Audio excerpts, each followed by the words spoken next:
السلام عليكم كل حبايبي ومتابعين قناتكم قناة ليلي. النهارده هعمل لكم في الفيديو دوت اكله بجد اقتصاديه جدا جدا، مش هتكلفك 20 جنيه حتى.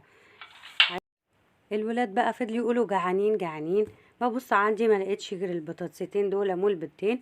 قلت اعمل لهم بقى حته اكله جميله، شوفوني بقى هعملها ازاي ومكوناتها موجوده عندك في البيت. اول حاجه بقى جبت بصلايه وقطعتها كده، وهبدأ اشوحها زي ما انتوا شايفين كده. والبصلايه دي لازم احمرها كويس، وبعد كده اقول لكم هنعمل ايه تاني. بس الاول بقى حطوا لي لايك للفيديو واشتركوا في القناه وفعلوا الجرس علشان يوصل لكم كل جديد انا بعمله. وعلشان البصل بتاعي يدبل بسرعه حطيت له بقى رشتين ملح كده زي ما انتم شايفين. واللي لسه بقى متابعني يصلي على الرسول عليه الصلاه والسلام، واوعوا تنسوا اللايك. هبدأ بقى اشوح البصلايه دي واحمرها كويس جدا علشان ايه الاكله بتاعتنا تبقى جميله. وزودت بقى حبه زيت كده علشان البصله تتشوح.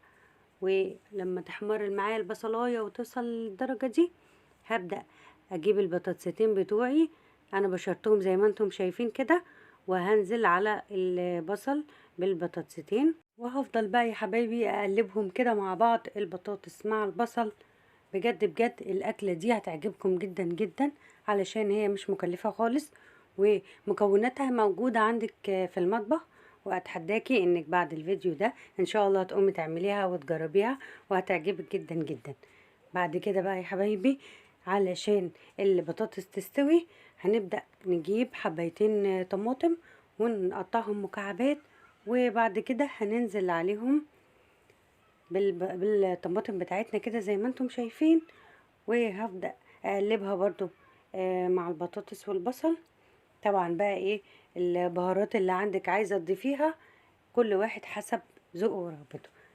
انا بقى يا حبايبي هضيف البهارات بتاعتي، وهتبقى عبارة عن رشة فلفل ورشة شطة علشان تبقى بتحرق. وطبعا ما تنسوش لو عندكم فلفل حامي اخضر ممكن تحطوه بدل الشطة دي. وما تنسوش ان احنا حطينا ملح في الاول، فلو عايزة حبة ملح ممكن ايه تزوديه.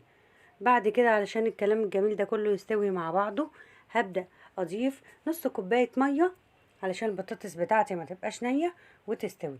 والاكلة دي مش هتاخد وقت خالص. بعد ما اضيف المية بتاعتي هعمل ايه هقلبها مع بعض كويس جدا. وعلشان تستوي يا دوبك هغطيها 5 دقايق علشان تستوي. وبعد كده هقول لكم بقى هنعمل ايه تاني. واللي لسه بيتابعني لغاية دلوقتي اوعوا تنسوا اللايك بقى، وكمان نصلي على سيدنا محمد عليه الصلاة والسلام. بعد كده هنشوف بقى بعد ما سبتها 5 دقايق شكلها بقى عامل ازاي بالشكل دوت، والبطاطس بتاعتي استوت وبقت جميلة وزي الفل. هبدأ اقول لكم الخطوة اللي بعدها بقى هنجيب البيض بتاعنا